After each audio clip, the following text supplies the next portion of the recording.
Guys, kita nyo na naman. Thank you Lord. Napakaraming blessing. Ayan. Di bali na po tayo mangitim. Okay lang po. Basta itong kita nyo naman, napakalaking bagay po sa amin yan. Guys, kita nyo naman.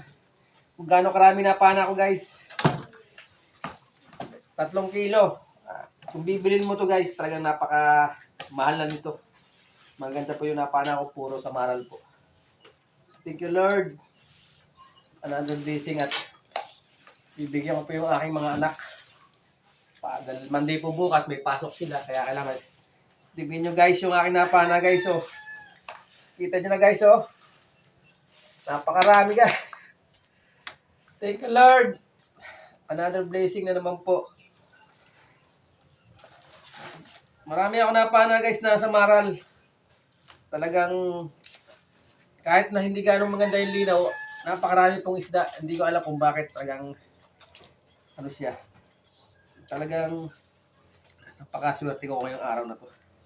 Kahapon guys, talagang marami akong kawala. At ngayon din po guys, marami akong kawala. Marami akong kawalang kandipil yung ganito guys.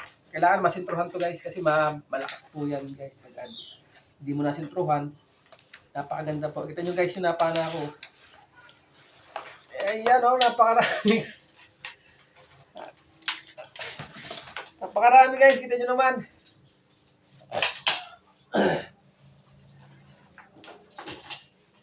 Yan po yung ating mga nahuli ngayong araw. Ayan, kita nyo naman tama guys oh. Kailangan tamaan siya sa matigas na bahagi. Pagka dito tinamaan sa butsin, nasisira po talaga kasi malalaki po siya guys. Ayan. At ito guys, yung sweet lips. Napakasarap po nitong isda nito. Ayan. Yung samaral. Ayan, lalaki ng samaral guys. Ayan, samaral. Ito pa guys, kita nyo naman, ang lalaki nyo guys. Thank you Lord. Mabibigyan ko na yung aking mga anak at yung nanay ko. Ayan. Mabibigyan ko ulit sila. Napakaraming samaral guys. Kita nyo na lalaki ng samaral. Oh. Napakaraming blessing ang napaganda po ng ano guys, napaganda ng pulso ko. Kada ano ko tama. Tinatamaan ko siya. Napaganda kasi may time po kasi na talaga pong minsan po kahit na nakasintro na, minsan talagang hindi mo matatamaan. Merong ganun pong time po talaga pag namana ka, parang hindi na ano yung pulso mo. Pero pag yung pulso mo pa maganda po, nasa kondisyon ka, talaga pong kada ano mo, tama po yun, guys. Kasi malikot po yung isda na yan eh. Iba po kasi yung pamamana sa araw at sa gabi. Sa gabi po kasi nakahinto lang po yung mga isda. Ito po, talagang lumalangoy po yan. Talagang hahantingin mo siya. At meron tayo nakakuha ano guys, kita nyo naman. Puwita. Ayan, napakaraming blessing guys. Kita nyo naman.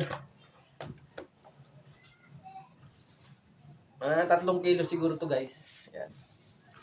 Hati-hatiin ko mamaya guys yan sa ano.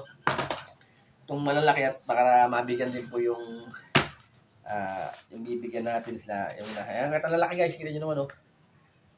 Yung dalawa lang nito guys. Ulam na. Hatiin yun, dalawa. Para siyang bangus. Lalaki oh. Ayan. Kita nyo guys, kita nyo yung nahuli ko guys. Oh. Thank you Lord. Napakarami. Napakarami siya guys. Oh. Ay lang po guys. Magandang hapon po sa ating lahat at ingat po tayo palagi. Thank you so much po sa lahat po ng mga sumusuporta sa akin. Walang sawang sumusuporta. God bless po. Sana po hindi po kayo magsawa sa mga ina-upload kong videos. Pagpasensya nyo po ako guys, pagka nagkaroon po ako ng talagang nakaipon akong pera at makikita nyo po talaga na makabili po ako ng GoPro, yung pangarap ko, para po talagang nakikita nyo yung mga pinapana kong isda. Napakaganda po talaga. Napaka masaya. Ano siya, talagang yun ang habis ko na mamana.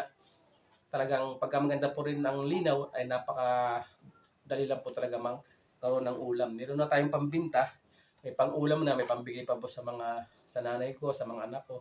At hindi lang po sa mga nanay ko, sa mga kaibigan ko rin po, binibigyan ko po sila ng ulam.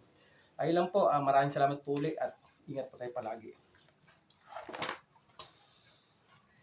Marami.